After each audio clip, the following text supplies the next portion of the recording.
একটু নুন, মরিচ আর হলুদ দিয়ে মেখে একদম গরম তেলে দিয়ে এর উপর দিয়ে পেঁয়াজ কুচি, এরপর কিছুক্ষণ নাড়াচাড়া করে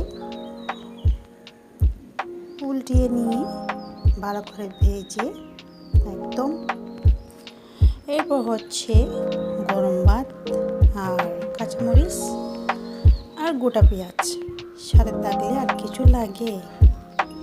অবশ্যই আমার তো লাগে না।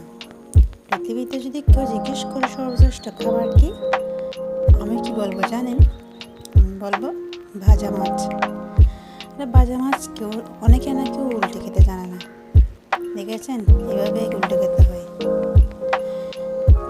এরপর আমি গরম গরম ভাত দিয়ে সার্ভ করবো। তো কার কার ভালো লেগেছে অবশ্যই কমেন্টে জানাবেন। ভালো লাগে থাকলে অবশ্যই লাইক কমেন্ট শেয়ার করে দেবেন। ওকে, আল্লাহ হাফেজ।